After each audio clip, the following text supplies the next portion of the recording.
Why is there a burnt dryer on a Pennsylvania highway? How did it burn? What can you do to prevent this?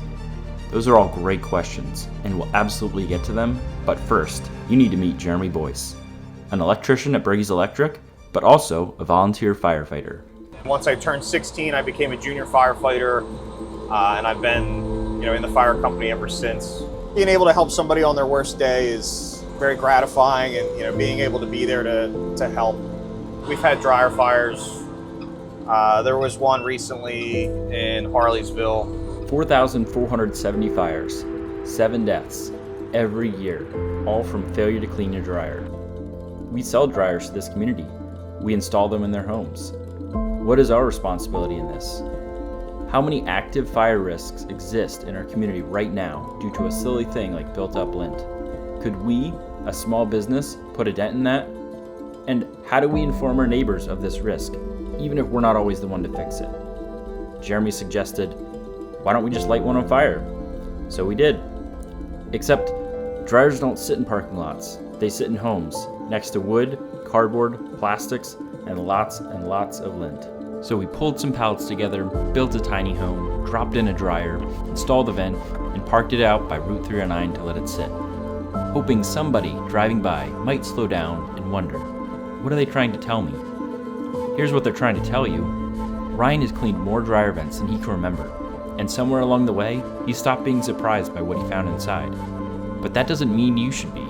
He's here to show you what most people never even think about. These pictures are just a couple of vent cleanings that I have done through the past couple of years. This whole scenario started because their dryer wasn't heating. So I came out to service and diagnose why.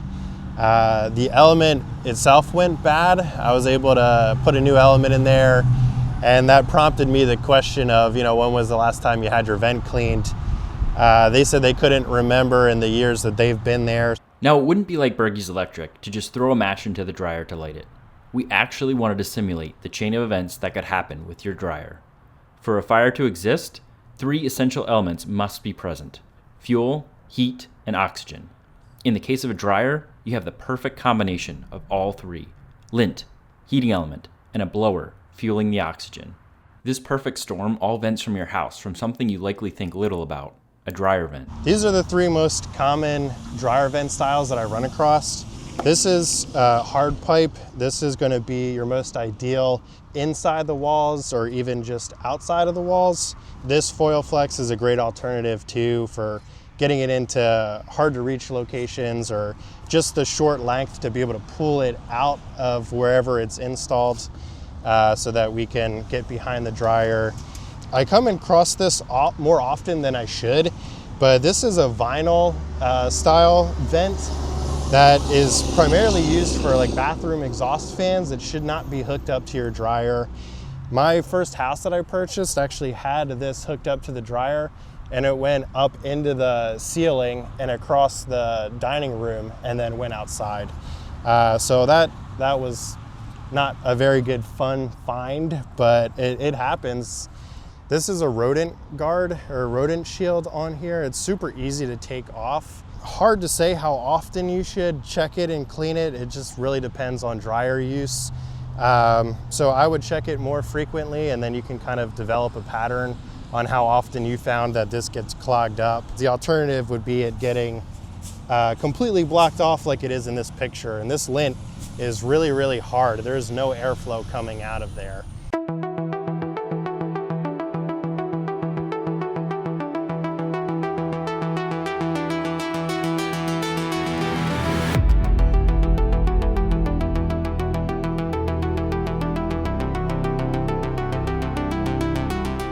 We rigged a remote control blower fan and heating element to our dryer and filled our duct with lint from recent vent cleanings to simulate what could happen in your home. A trash can here with some lint in it. That's pretty typical for a laundry room to have. Live in 3, 2, 1.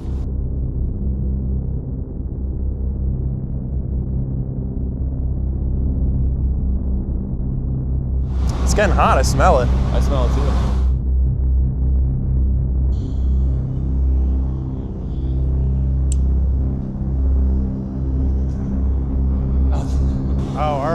at the duct. It melted the plastic box and just fell out. Now that's all burning in your house. There it goes.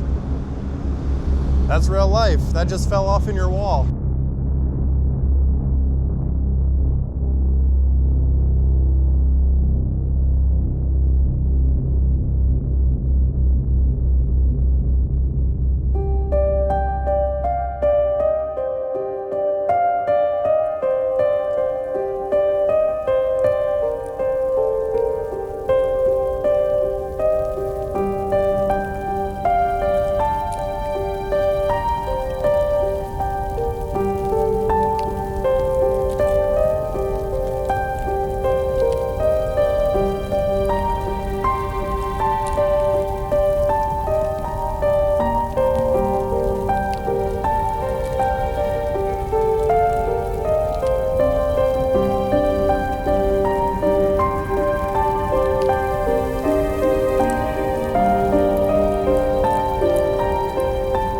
We're burning pretty good now. We started the fire right at the outlet cover going outside of your house. And as soon as that started to get hot, it melted that outside wall cap and you saw the dryer duct just drop down. Now that dryer duct that was on fire just dropped down maybe in an interior wall or down in your basement, and it just started to catch the surrounding stuff on fire around it. And then as it got hotter, it just spread into our wastebasket full of lint.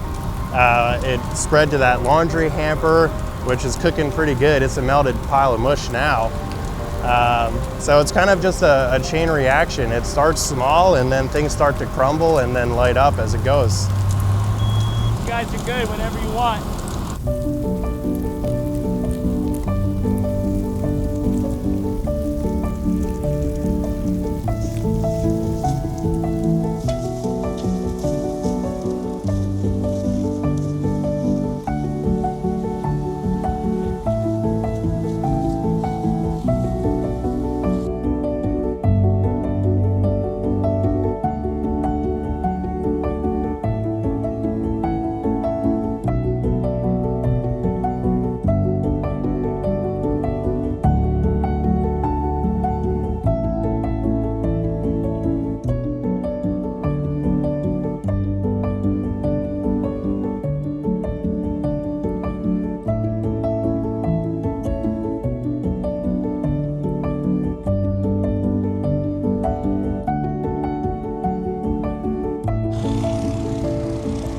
And after all that, our hard pipe is still intact, and this is what's left of your vinyl.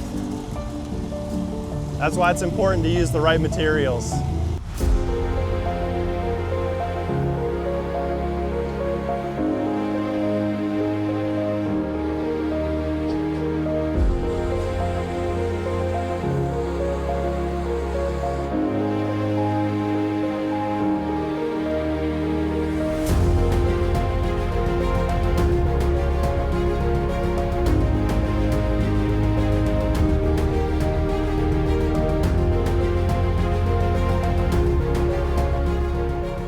Don't let this be your home. I can't stress enough, just look for your dryer vent exhaust at your house. Make sure you know where it vents out to. If you see a lot of lint coming out of your wall cap there, chances are it could be equivalently full throughout the whole length of your run. On average, when I ask customers when was the last time that they got their vent cleaned, they would say maybe 5, 10, or longer years. Don't wait that long. Get it done. We want our neighbors safe.